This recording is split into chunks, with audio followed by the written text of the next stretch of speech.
BJP के सांसद और पूर्व केंद्रीय मंत्री अनुराग ठाकुर ने दिल्ली विधानसभा चुनाव में जीत के लिए बीजेपी का संकल्प पत्र पार्ट 2 का ऐलान किया है। उन्होंने कहा कि बीजेपी का संकल्प पत्र दिल्ली को विकसित करने वाला अनुराग ठाकुर ने दावा किया है कि इस बार दिल्ली में बीजेपी की सरकार बनेगी। सरकार बनने के बाद बीजेपी जनता को हर सुविधा उपलब्ध कराएगी। केंद्र सरकार ने पिछले 10 सालों में दलालों को खत्म कर दिया है, बीजेपी सांसद अनुराग ठाकुर ने कहा। और वहीं दिल्ली में छात्रों के लिए बड़ा ऐलान भी किया। हम दिल्ली के सरकारी शिक्षण संस्थानों में जरूरतमंद छात्रों को केजी से पीजी तक मुफ्त शिक्षा प्रदान करेंगे। हम दिल्ली के युवाओं को प्रतियोगी परीक्षाओं की तैयारियों के लिए 15,000 रुपए की एक मुश्त वित्तीय सहायता देंगे और 2 बार की यात्रा और आवेदन शुल्क की प्रतिपूर्ति करेंगे। ये मोदी की गारंटी है।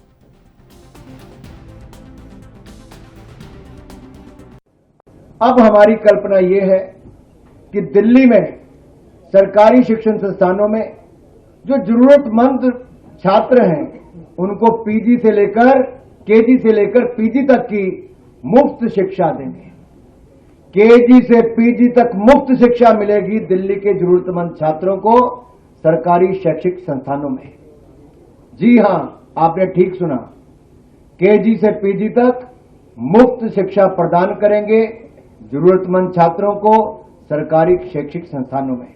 और साथियों, यही नहीं, आपको मैं एक बात और बताऊं, जो हमारे अगली मैं बात करने वाला स्किल बहुत महत्वपूर्ण है।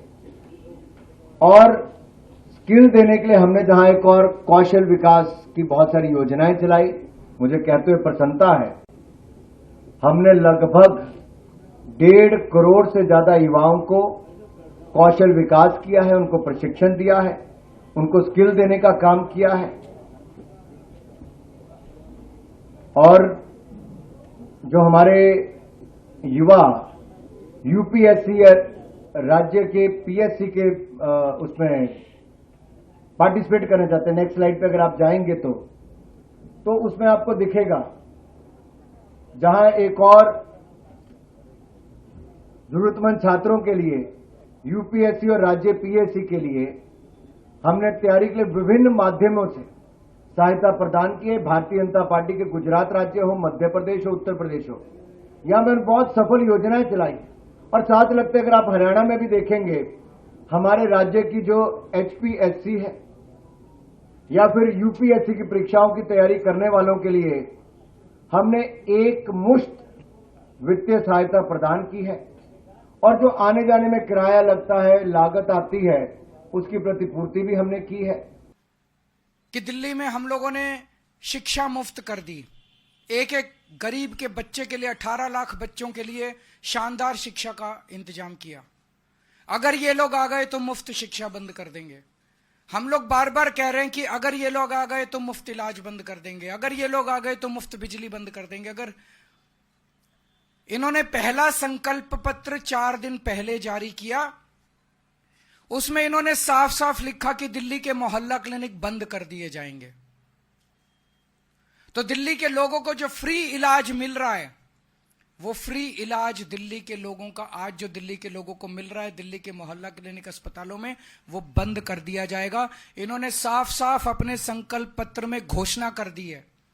और आज का इनका ये संकल्प पत्र है। इस संकल्प पत्र में ये लिख रहे हैं कि दिल्ली के स्कूलों में मिलने वाली फ्री शिक्षा को बंद कर दिया जाएगा। इसमें लिखा है, सरकारी शिक्षण संस्थाओं में दिल्ली के जरूरतमंद छात्रों को मुफ्त शिक्षा दी जाएगी। स्कूलों में तो सबको मुफ्त शिक्षा मिल रही है, जरूरतमंदों को थोड़ी मिल रही है, सबको ही मिल रही है।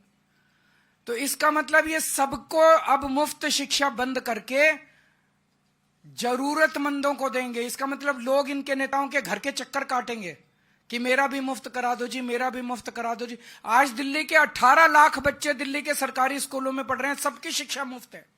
आज इन्होंने घोषणा कर दी कि दिल्ली में मुफ्त शिक्षा बंद कर दी जाएगी। परसों इन्होंने घोषणा की थी दिल्ली में मुफ्त इलाज बंद कर दिया जाएगा। मैं दिल्ली के लोगों को चेतावनी देना चाहता हूं, यह बहुत खतरनाक पार्टी है। गलती से भी इनको वो मत दे देना, आपके घर का बजट ऐसा गड़बड़ाएगा कि आप दिल्ली में रहने लायक नहीं बने।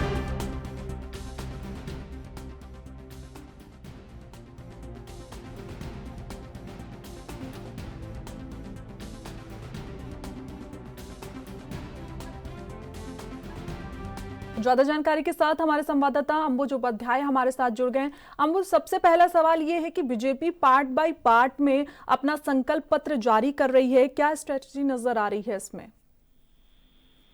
जी बिल्कुल, अगर बात की जाए यदि भारतीय जनता पार्टी की, तो भारतीय जनता पार्टी दिल्ली की सत्ता से काफी दिन से दूर रही है, तो उसको लेकर के पूरी रणनीति के साथ भारतीय जनता पार्टी अपने जो योजना है या उनकी जो संकल्प पत्र के द्वारा जो दिल्ली की जनता के लिए वादे किए जा रहे हैं, उनको काफी सोच विचार के बाद काफी उस पर विचार विमर्श किया जा रहा है, उसके बाद रखे जा रहा है। अगर आज की संकल्प 2 की बात की जाए तो उसके अंदर सीधा सीधा अनुराग ठाकुर के द्वारा कहना था कि भारतीय जनता पार्टी जो दिल्ली की जो जनता है उसके जरूरत है, उनको जिन चीजों की, उनके लिए पूरी तरीके से साथ खड़ी हुई है। और प्रधानमंत्री की तरफ से भी जो जो योजनाएं दिल्ली वासियों को दी गई उसको लेकर के उन्होंने विस्तार से बताया।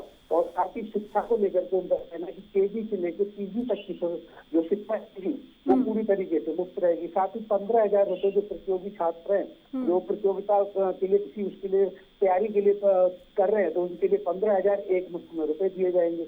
लेकिन वहीं पर कहीं ना कहीं फिर सवाल यही उठता है कि इस तरफ से भारतीय जनता पार्टी सबसे ज्यादा अरविंद केजरीवाल पर हमलावर थी फ्री की रेवड़ी को लेकर के। और अगर वादों की बात की जाए तो अब फ्री की रेवड़ी भारतीय जनता पार्टी भी बांटती नजर आ रही है। जी बिल्कुल अंबुज, सवाल फिर वही उठ रहा है कि आपने ये तो बता दिया कि उनके संकल्प पत्र पर क्या क्या चीजें उन्होंने रखी हुई हैं, कौन कौन से जो लोग हैं, कौन कौन से वर्ग को साधेंगे, वो जो अभी 2 भाग में उन्होंने 2 पार्ट में संकल्प पत्र जारी किए हैं। लेकिन बात ये कि ऐसा क्यों, क्योंकि आमतौर पर तो एक बार संकल्प पत्र जारी हो जाता है। जी बिल्कुल, अभी इस पर भी अरविंद केजरीवाल का जो बयान है उस पर यही बयान अरविंद केजरीवाल भी दे रहे हैं कि भारतीय जनता पार्टी एक तरीके से अगर देखा जाए तो दिल्ली की जनता के लिए एक तरीके से उनको बहला रही है, एक तरीके से परगलाने की कोशिश कर रही है। क्योंकि उन्होंने आदि संकल्प पत्र के बाद हमला बोलते हुए डायरेक्ट कहा कि बीजेपी की तरफ से जो भी वादे किए जा रहे हैं वो पूरे नहीं होंगे। और वहीं पर अगर बात की जाए भारतीय जनता पार्टी की, तो भारतीय जनता पार्टी कांग्रेस पर हमलावर रहते हैं इन सब चीजों को लेकर के। एक तरीके से दिल्ली के अंदर ये चुनावी दंगल चल रहा है श्रेया जी। इसमें एक तरीके से दिल्ली की जनता को दिखाया जा रहा है कि हमारी सत्ता बनती है तो हम आपको ये देंगे, वो बता रहे हैं कि हम आपको ये देंगे। ठीक है अंबुज, देखिए जैसे जो दूसरा भाग संकल्प पत्र का जारी किया गया उसमें युवाओं और छात्रों के लिए काफी फोकस इसमें दिया गया है। इसके अलावा क्या लगता है कि जो तीसरा पत्र जारी होगा उसमें किसको ज्यादा इंपॉर्टेंस देगी बीजेपी? जी बिल्कुल, अगर जैसे संकल्प पत्र 2 की बात की जाए तो इसमें छात्रों से लेकर के और अधिकतर इसको फोकस छात्रों पर किया गया। वही अगर बात की जाए ऑटो के लिए, जो ऑटो रिक्शा वालों के लिए आम आदमी पार्टी की तरफ से एक संकल्प दिया गया था कि हम आपके लिए ये कहेंगे, तो उनके लिए उनका कहना है कि हम इनके लिए एक संघ बनाएंगे, उस संघ में लगभग 10 लाख रुपए तक की एक मुफ्त राशि रहेगी। अगर इनके साथ में कोई घटना दुर्घटना ऐसी चीजें रहती है तो वो कवर में 10 लाख रुपए हम उसमें इनको एक प्रति वक्त ऑटो रिक्शा को देंगे, जो भी ऑटो चलाते हैं उनके ऑटो चालकों के लिए देंगे। वैसे ही अगर आम आदमी पार्टी की बात की जाए तो आम आदमी पार्टी का यही फोकस था। तीसरी जो बात आ रही है वो कहीं ना कहीं एक जो बड़ा मुद्दा बना हुआ है इस बार, झुग्गी झोपड़ी में रहने वाले जो लोग हैं जिनको आम आदमी पार्टी पूर्वांचली कहती है और भारतीय जनता पार्टी उनको बांग्लादेशी या फिर अन्य जगह से आए हुए लोग बताती है। तो कहीं ना कहीं ऐसा अंदर लगाया जा रहा है कि पूरा जो फोकस रहेगा वो झुग्गी झोपड़ी पर ही रहने वाला है। ठीक है अंबुज, तमाम जानकारी के साथ जुड़ने के लिए आपका बहुत शुक्रिया।